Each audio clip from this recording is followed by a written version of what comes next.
مولاي صل وسلم دائما أبدا على حبيبك خير الخلق كلهم مولاي صل وسلم دائما أبدا على حبيبك. Kata-kata al-umuru itu jamak daripada amrun. Al-amru itu satu, jamaknya adalah al-umur. Arti daripada al-amru adalah al-halu, yaitu keadaan. Asya'nu, urusan. Al-hadithah bisa bermakna kejadian, peristiwa. Wal-fi'lu, perbuatan. Jadi al-umur, sekali lagi ya, al-umur itu adalah jamak, bentuk plural, bentuknya mufrad adalah al-amru. Apa makna al-amru dalam hal bahasa Arab? Al-amru bisa bermakna al-hal, keadaan. Yang kedua bisa bermakna asya'nu, urusan. Yang ketiga bisa bermakna al-hadithah, yaitu kejadian atau peristiwa. Yang keempat bisa bermakna al-fi'lu, yaitu perbuatan. Dalilnya penggunaan antara kata-kata al-amru dengan makna-makna ini adalah diantaranya penggunaan dalam Al-Quran, wa ma amru fir'auna birasyid, yaitu surat Hud ayat 97. Dan tidaklah urusan Fir'aun, perkara Fir'aun itu benar ya. Kemudian atau keadaan ya, dimaksud wa ma amru fir'aun adalah haluhu, keadaan Fir'aun itu tidak benar.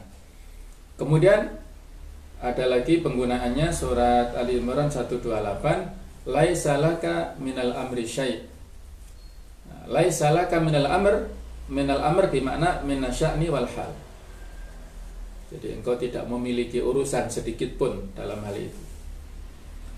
Kemudian yang dimaksud dengan al-maqasid, maqasid itu adalah jamak dari maqsid. Minal qasd, dari kata-kata al-qasd adalah maksud. Maknanya adalah al-i'tizamu wa tawajjuh, yaitu berazam ya, dan menginginkan kepada sesuatu. Dan al-qasd ya'ti bimakna niyah, yang penggunaan al-qasd itu bisa bermakna an-niyah.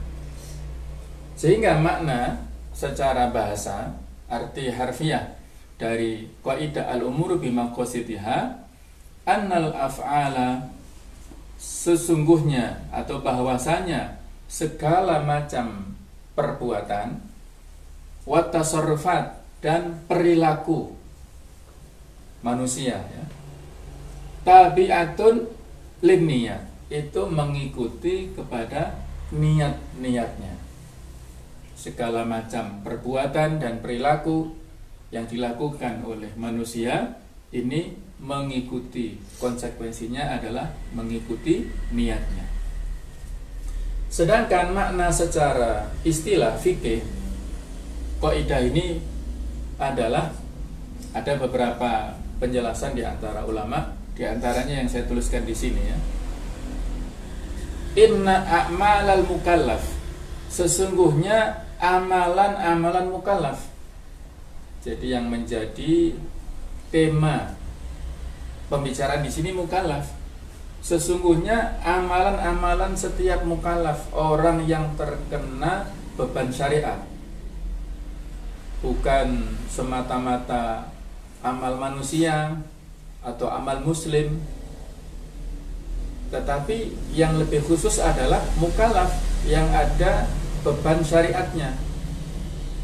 Karena kalau anak kecil beda lagi nanti, yang belum balik beda lagi, yang majnun ya, yang stres atau yang gila itu beda lagi dengan orang yang waras. Nah, di sini pembicaraan tentang masalah amal-amal bagi seorang mukallaf yang sudah terkena beban syariat. Wa tasarrufatihi, ini dikasroh karena ataf ke sini ya. Dan perilaku-perilakunya mukallaf ini min qauliyatin, baik yang terkait dengan masalah-masalah pembicaraan, au fi'liyatin, atau perbuatan-perbuatan. Takhtalifu nataijuha, berbeda hasil-hasilnya. Di sini kembali kemana? Kembali ke qauliyah au fi'liyah di sini ya. Jadi kembali qauliyah au fi'liyah, atau juga bisa kembali ke amal, ke tasarrufat, ini semuanya muannats ya. Berbeda dalam hal hasil-hasilnya, kesimpulan-kesimpulannya, wa ahkamuha, dan hukum-hukumnya asyariyah, sifatnya secara syar'i, allati tatarattabu 'alaiha, yang mengandung dampak konsekuensi darinya, biikhtilafi maqsudil syakhsi, tergantung kepada apa? Perbedaan tujuan seseorang pelakunya ya. Wa ghayatihi, dan berbeda dalam hal tujuannya, wa hadafihi, dan targetnya, min waro'iyah, dari belakang amal-amal tersebut. Nah, ini makna kaidah secara istilah fikih ya. Jadi setiap perilaku yang kita lakukan, kita adalah semua mukallaf ya. Baik itu yang kita katakan, yang kita lakukan, semuanya mengandung dampak. Ma yalfidhu min qaulin illa ladaihi raqibun atid. Kemudian ayat lain, wala takfu ma laisa laka bihi ilm innas sam'a wal basara wal fuada kullu ulaika kana anhu mas'ula. Artinya setiap perilaku yang kita lakukan, yang kita dengarkan, yang kita lihat, yang terlintas dalam hati, semuanya itu kullu ulaika kana anhu mas'ula. Ada konsekuensinya, pertanyaan nanti di akhirat. Nah, semua itu apa? Tergantung kepada niatnya. Tatarattabu 'alaiha, jadi mengandung konsekuensi, biikhtilafi maqsudi syakhsi, menurut perbedaan tujuan daripada seseorang. Kemudian ghayatnya, tujuannya dan targetnya. Maksud, tujuan dan target daripada seseorang itu. Saya kira ini ya tentang penjelasan arti secara istilah. Nah, ada beberapa contoh dari kaidah ini yang bisa kita lihat dalam fenomena sehari-hari, nanti bisa kita tambahkan. Ini hanya sekedar contoh untuk muqaddimah ya. Man qatala ghairahu bila musawwighin syar'iyyin, barang siapa yang membunuh orang lain tanpa alasan syar'i. Jadi catatannya di sini tidak ada alasan syar'i. Kalau membunuh untuk alasan syar'i ya boleh saja, karena untuk peperangan misalnya ya. Kemudian kisos misalnya, ataupun rajam. Nah, itu kalau membunuh untuk alasan syar'i. Kalau tidak ada alasan syar'i, maka di sini dibedakan niatnya. Idza kana 'amidan fali fi'lihi hukmun. Kalau pembunuhnya itu melaksanakannya dengan sengaja, maka perbuatannya itu mengandung konsekuensi satu hukum. Wa idza kana mukhti'an fali fi'lihi hukmun akhar. Kalau dia salah, tidak sengaja dalam hal membunuhnya, ya mungkin yang banyak kasus itu kecelakaan ya. Orang yang nyupir ya sudah hati-hati, ternyata ada yang menyeberang tidak pakai tengok kanan tengok kiri, langsung nyebrang jalan, ketabrak mobil. Nah, ini masuk dalam bab pembunuhan yang tidak sengaja. Jadi antara pembunuh yang sengaja dengan yang tidak sengaja ini dibedakan. Kalau yang sengaja itu adalah dengan kisos, baru kemudian kalau keluarganya memaafkan, maka bisa diganti dengan diat tebusan. Tapi kalau membunuh tanpa sengaja, bisa kita baca nanti di surat An-Nisa ayat 92. Wa man qatala mu'minan khata'an fatahriru raqabah. Barang siapa yang membunuh seorang mukmin dengan tanpa sengaja, tidak sengaja, fatahriru raqabah, maka hukumannya adalah membebaskan budak. Wadiyatin musallamatin ila ahlihi, dan tebusan yang diserahkan kepada keluarganya. Jadi keluarganya nggak boleh menuntut qisas. Tebusan yang diserahkan kepada keluarganya itu adalah sejumlah 100 unta. Jadi kalau ada cerita-cerita, ada TKI atau TKW yang mendapatkan perlakuan misalnya tidak senonoh dari majikannya, terus TKW-nya bawa sodel ya atau alat masak didudukkan ke kepala majikan, loh kok ternyata mati majikannya. Nah, ini pembunuhan yang tanpa sengaja. Maka diatnya adalah itu tadi, memberikan 100 unta kepada keluarganya.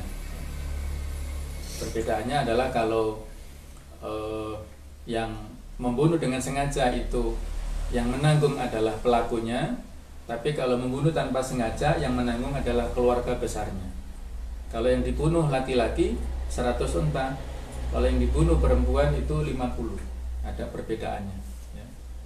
Jadi masing-masing yang dampak daripada perilaku itu tergantung pada niat daripada orang yang melakukannya itu. Contoh yang lain, waman qala li ghairihi. Karena ini kajian kitab, saya baca teksnya supaya otentik ya. Waman qala li ghairihi, barang siapa yang berkata kepada orang lain, khudh hadhihi darahim, ambil uang ini, dirham ya, atau uang dirham misalnya, ambil uang ini. Kalau kita ya rupiah ya. Fa inna wa atabarru'a kana hibatan. Kalau dia berniat memberikan uang itu kepada orang lain, tabarru'. Tabarru' itu sukarela, infak ya. Berarti kana hibatan, hukumnya adalah hibah. Tidak ada kewajiban bagi penerima untuk mengembalikan pada waktu yang lainnya. Wa illa kana qardon wajib al-i'adah. Kalau niatnya bukan untuk itu, maka hukumnya qardon, hukumnya hutang. Wajibul atau wajib al-i'adah, yang wajib bagi penerima untuk mengembalikan kepada yang memberinya itu. Au amanatan wajib alaihi hifdzuha, atau konsekuensi yang lain itu adalah berupa amanah yang wajib untuk dijaga oleh penerima. Wa illa kana dhaminan, dan kalau tidak maka dia harus menanggung resikonya. Kalau hilang misalnya, maka harus menanggung. Jadi kalau wadi'ah atau jaminan ini perlu saya ingatkan ya. Kalau kita misalnya dalam hutang piutang, kita misalnya hutang ke tetangga kita sejumlah uang berapa, misalnya hutang 50 juta. Kemudian kita punya mobil, kita jadikan jaminan kepada yang menghutangi. Nah, status mobil ini adalah wadi'ah sebagai jaminan, yang mana penghutang tidak boleh memanfaatkan jaminan itu. Karena kalau dimanfaatkan, ini akan mengandung manfaat ya. Dan manfaat yang didapatkan dari proses utang piutang inilah yang dikhawatirkan akan berdampak pada riba. Seperti itu ya. Jadi harus di-clearkan sejak awal kalau kita mendapatkan uang dari orang lain, apa statusnya? Apakah statusnya pinjaman, ataukah statusnya hibah, atau mungkin yang banyak didiskusikan menjadi polemik itu riswah, yaitu dalam hal suap menyuap. Itu harus berbeda, dipisahkan konteksnya. Kalau riswah, ar-rashi wal murtashi finnar, orang yang disuap dan yang menerima, yang menyuap itu di neraka, itu bermakna umum, tapi harus didetailkan tujuannya untuk apa. Kalau kita ingin mendapatkan sesuatu yang itu adalah hak kita, maka itu para ulama tidak memposisikan sebagai sesuatu yang riswah. Kita misalnya ingin membuat KTP. KTP ini sebenarnya gratis. Tapi kalau kita mengurusnya secara manual ya normal, itu membutuhkan waktu sampai 3 bulan misalnya ya. Padahal kita butuh waktu cepat 1-2 hari untuk buat paspor misalnya, kita mau umroh misalnya. Nah, terus kita harus membayar sejumlah uang sekian supaya KTP-nya bisa jadi dalam 1 hari. Maka itu bukan bermakna riswah. Itu berbeda dengan makna riswah. Jadi kalau kita ingin mendapatkan sesuatu hak kita, maka itu ada kelonggaran di situ ya. Allahu a'lam bishawab. Kemudian yang lainnya adalah waman iltaqata luqatah.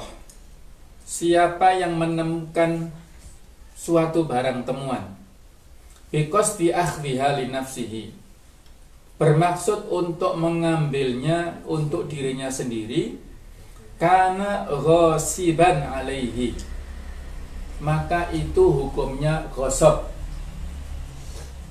Jadi ketika dia berjalan terus menemukan ada HP misalnya ya, di tengah jalan ada HP jatuh. Kalau dia mengambil HP itu tujuannya untuk dia manfaatkan secara pribadi untuk dirinya sendiri, maka itu hukumnya ghasab. Dhamanuha, ghasiban alaihi dhamanuha idza talafat fi yadihi.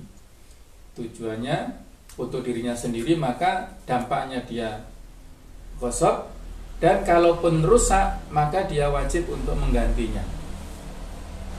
Walau iltaqataha biniyati hifdhiha wa ta'rifiha wa raddiha li sahibiha mata dhahara kana aminan.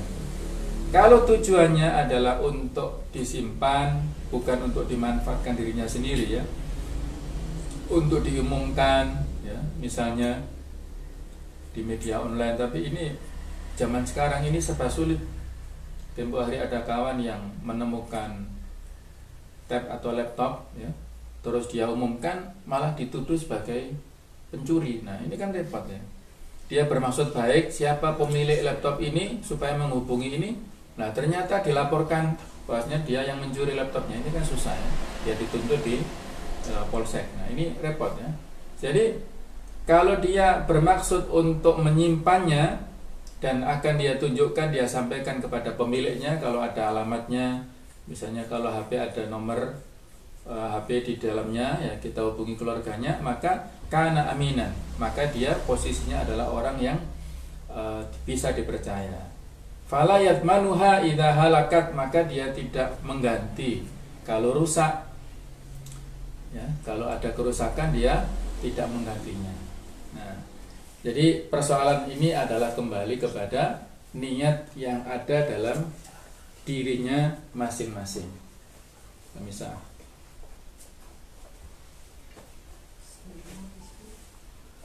baik, berikutnya tentang pembahasan niat. Jadi persoalan niat ini persoalan yang sangat luas ya, jadi perlu kita diskusikan terus.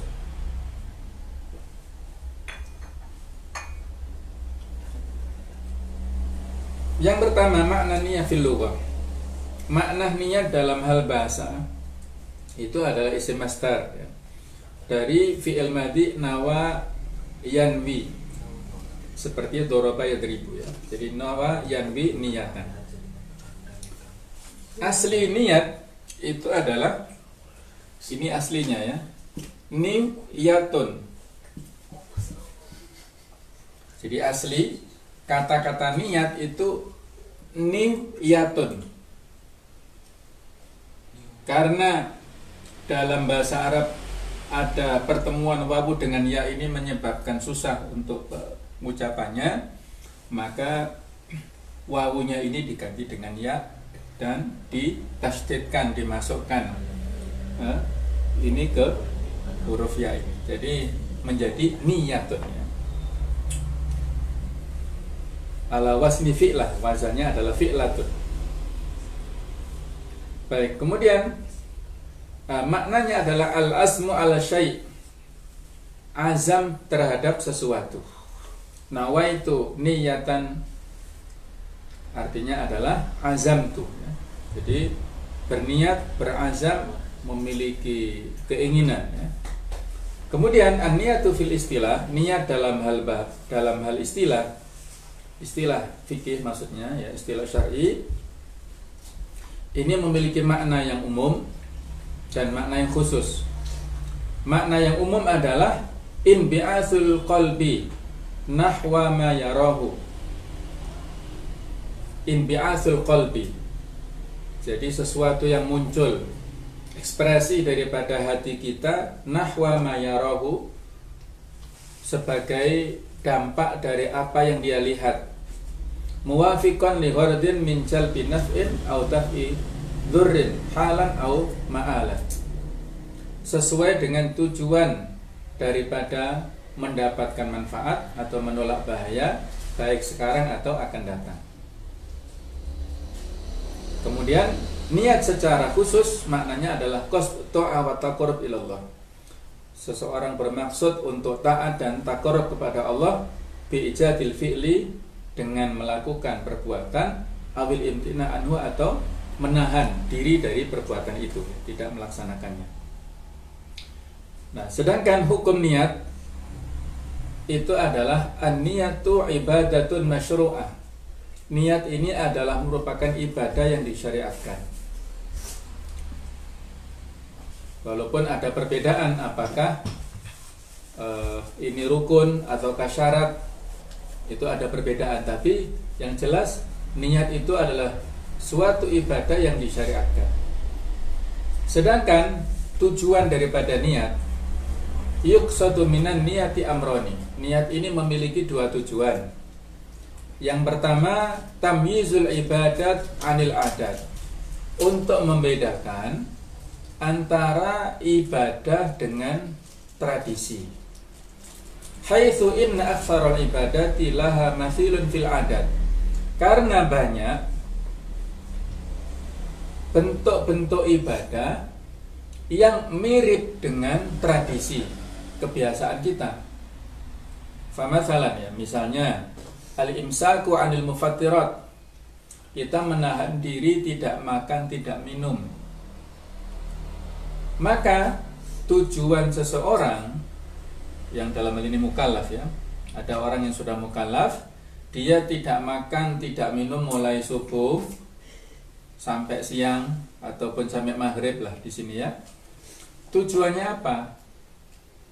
Qad yakunu hamiyatan au tadawiyan li adamil hajah.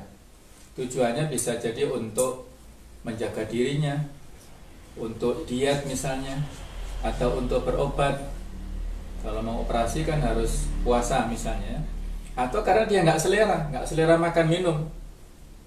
Nah, wahada umurun atiyatun dunyawiyah, ini berarti dalam bab tradisi, kebiasaan manusia. Waqad yakunul imsaku li shaumin syar'iyyin ibtigha'a thawab, dan bisa jadi niatnya itu adalah dalam rangka untuk puasa, menahan makan minumnya dalam rangka untuk puasa, mendapatkan pahala. Fala budda minan niyyah li tamyizi hadza an dzalika. Maka harus dibedakan. Apa yang membedakan? Itu niat dalam hatinya. Laparnya mungkin sama, dari jam habis subuh sampai maghrib misalnya. Dari subuh sampai maghrib itu sama, dia tidak makan, tidak minum sama. Tapi yang pertama tadi tujuan dunia, dia tidak mendapatkan apa-apa. Yang kedua tujuannya adalah ibadah, puasa, maka pahalanya mendapatkan pahala puasa. Contoh yang lain, kita duduk-duduk di masjid, mungkin tujuannya untuk istirahat. Kita dari perjalanan capek ya, kita perlu istirahat. Kita wudu atau mungkin bersih-bersih muka, kita duduk-duduk di masjid ya. Itu tujuannya adalah untuk istirahat, maka hukumnya masuk dalam kategori tradisi. Beda lagi dengan orang yang masuk masjid tujuannya untuk beriktikaf. Fahuwa ibadatun, maka konsekuensi dia mendapatkan pahala dari itikafnya tercatat sebagai ibadah. Nah, itulah ya. Jadi yang pertama, tujuan niat di dalam perilaku ibadah adalah tamyizul ibadah anil adat, memisahkan antara ibadah dengan tradisi. Contoh yang lain adalah adzabhu. Kita menyembelih binatang. Qad yakunu lil akli, boleh jadi kita menyembelih itu untuk dimakan. Fayakunu mubahan aw mantuban. Maka hukumnya mubah atau sunnah. Aulil udhiyah fayakunu ibadah. Kalau tujuan menyembelihnya adalah untuk berkorban, maka nilainya adalah ibadah. Au yakunu lil qabrin aw sunamin. Berbeda lagi, kalau menyembelih korbannya itu untuk berhala, maka hukumnya menjadi haram dan syirik. Sehingga ini dulu pernah ada cerita ya, ada orang yang masuk surga gara-gara seekor lalat, dan masuk neraka juga diakibatkan oleh seekor lalat. Jadi bukan dilihat dari lalatnya, tapi yang membedakan adalah niat. Jadi ada orang yang masuk ke sebuah desa, kemudian dicegat oleh penjaga desa. Kamu mau kemana? Saya mau melintasi desa itu. Tidak boleh, kecuali kamu harus berkorban untuk berhala kami. Kata orang ini, saya nggak punya apa-apa. Kata penjaganya, berkorbanlah walaupun seekor lalat. Maka dia tetap tidak mau, akhirnya dibunuh ya. Dan yang lain, ada yang musafir lain dicegat seperti itu, kemudian akhirnya dia mau berkorban walaupun seekor lalat, akhirnya dia boleh lewat itu dan dia selamat, tapi pada akhirnya dia mati juga. Maka yang pertama itu masuk surga karena seekor lalat, yang kedua masuk neraka juga karena seekor lalat. Jadi Allah tidak melihat nominalnya di sini, antara onta, antara kambing atau sapi, ayam, bahkan di sini lalat. Allah tidak melihat nominalnya. La yanallahu luhumuha wala dima'uha, yang sampai pahalanya kepada Allah bukan daging-dagingnya, bukan darah-darahnya, tapi yang sampai adalah ketakwaan kita. Jadi di sini yang penting adalah niatnya. Baik, yang kedua, al-amru tsani, tujuan niat dalam ibadah itu adalah tamyizul ibadat ba'diha an ba'din, untuk membedakan antara ibadah satu dengan ibadah yang lainnya. Haitsu innal ibadat min sholatin wa siyamin wa ghuslin wa hajjin qad takunu fardhan wa nadhran wa naflan. Karena ada di antara rangkaian ibadah, apakah ibadah sholat, ada sholat yang wajib, ada yang sunnah.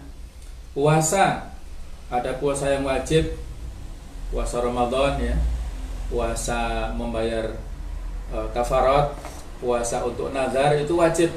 Tapi kalau puasa Senin Kemis, puasa Sya'ban misalnya, maka ini hukumnya sunnah. Sama-sama menahan dari makan minum, tapi konsekuensinya berbeda. Wa ghuslin, mandi. Ada seorang yang lewat ya, seorang yang junub di desa misalnya, dia lewat di pinggir sungai, nyemplung ke sungai.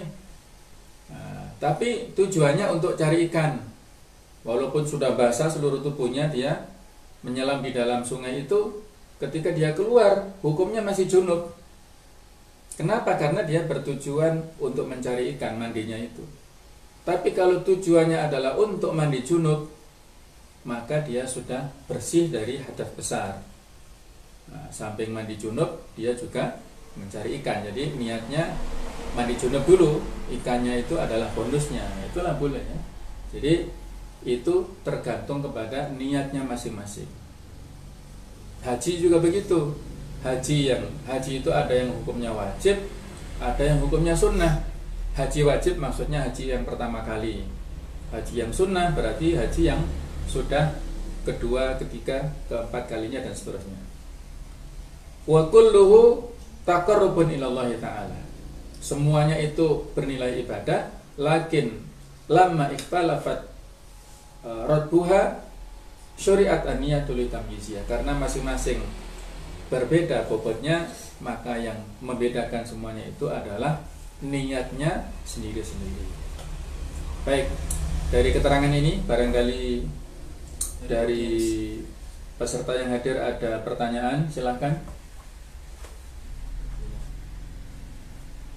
Kalau batasan niat itu kira-kira dari apa ya Ustaz penilaiannya? Misal seorang dalam satu hari dia bertemu dengan 3 puasa sunnah sekaligus, misal Ayyamul Bid, terus juga puasa Syawal serta puasa Senin Kemis. Itu bagaimana hukumnya Ustaz? Kan niatnya itu ada tumpuk-tumpuk, apakah nilai pahalanya berbeda atau penilaiannya berbeda? Ya, ini pertanyaan yang menarik dan jawabannya tidak bisa satu model ya, atau satu jawaban, karena dalam bab ini ada perbedaan ya. Jadi yang perlu kita pahami adalah bahwa niat ini adalah merupakan, tadi sudah kita sampaikan, para ulama sepakat bahwasanya niat itu adalah keharusan dalam setiap ibadah. Tapi apakah keharusan ini masuk rukun atau syarat, ini ada perbedaan. Nah, yang jelas bahwasanya niat ini merupakan rangkaian daripada sebuah ibadah. Kita sholat ini memang diawali oleh takbiratul ihram, tapi niat itu posisinya juga berbeda para ulama. Apakah sebelumnya ataukah saat bareng dengan takbiratul ihram, ini tidak perlu kita permasalahkan. Yang jelas adalah pada saat mengawali niat, mengawali ibadah itu harus dengan niat. Nah, dalam hal puasa misalnya, apakah bisa, pertanyaannya, satu macam perilaku ya, ibadah itu diniatkan untuk bermacam-macam ya, berbagai macam jenis ibadah. Nah, kalau dilihat dari kategori poin yang kedua ini ya, jadi kita ulangi bahwasanya tamyizul ibadah al-maqsudu minan niyat, tujuan kita niat dalam ibadah ada 2. Yang pertama tamyizul ibadah anil adat, membedakan antara ibadah dengan tradisi. Yang kedua tamyizul ibadat ba'diha an ba'din, membedakan antara satu ibadah dengan ibadah yang lainnya. Nah, jadi kalau kita korelasikan dengan pertanyaan tadi, berarti kita pilih salah satu saja yang paling afdol yang mana. Karena tadi ya, tujuan daripada niat dalam ibadah adalah membedakan antara ibadah yang wajib dengan yang sunnah. Tapi kalau antara ibadah sunnah, apakah bisa kita rangkep-rangkep? Ini Allahu a'lam ya. Jawabannya itu masih Allahu a'lam. Dalam bab ibadah kita tidak boleh spekulasi ya. Maksudnya apa? Daripada kita tertolak ya, ibadahnya, lebih baik kita pilih salah satu. Jadi misalnya kalau kita pada saat bulan Syawal ya, kita ingin puasa 6 hari di bulan Syawal, kebetulan pas hari Senin, pas Ayyamul Bid, maka pilih yang paling afdol, yang kira-kira terbatas waktunya, yaitu Syawal. Karena kalau Ayyamul Bid bisa ditunda setelah Syawal, Senin Kemis juga bisa di luar Syawal. Atau misalnya pas hari Arafah ya, kemudian pas hari Senin, maka niatkan yang paling utama adalah niat puasa Arafah, karena fadilahnya besar, yukafiru sana al-madiyah wal qadimah atau al-muqbilah. Jadi bisa menghapuskan kesalahan dosa-dosa kita yang telah lewat dan akan datang. Jadi niatkan yang paling utama dulu. Kemudian apakah mendapatkan fadilah puasa Senin itu bukan urusan kita ya. Itu adalah urusan Allah Ta'ala ya. Jadi karena puasa Senin Kemis ini kan fadilahnya kata dalam hadis kan aku ingin. Jadi setiap amal itu kan dilaporkan ya, setiap Senin dan Kemis, dan aku ingin pada saat malaikat melaporkan mencatat amalku itu aku dalam keadaan puasa kan. Artinya apa? Kalau kita walaupun tidak berniat puasa Senin secara khusus, tapi kalau kita sudah puasa pada hari Senin itu untuk Arafah misalnya, otomatis laporan tadi yang disampaikan malaikat kan kita dalam keadaan puasa ya. Nah, jadi sudah ketika kita mengambil sesuatu yang paling afdol, maka yang lain-lain itu sudah include di situ. Jadi kayaknya begitu ya. Allah a'lam bishawab ya. Dalam hal ini memang ada khilafiyah, apakah misalnya boleh nggak kita niat untuk korban sama akikoh. Nah, jadi ambil dulu saja kira-kira yang paling bertepatan itu yang mana. Ada sebagian mengatakan boleh digabung ya. Nah, ada juga tidak boleh. Ini kan berbeda-beda, ittijah fikihnya berbeda-beda. Jadi kita ambil kira-kira yang paling afdol, yang paling prioritas yang mana dulu.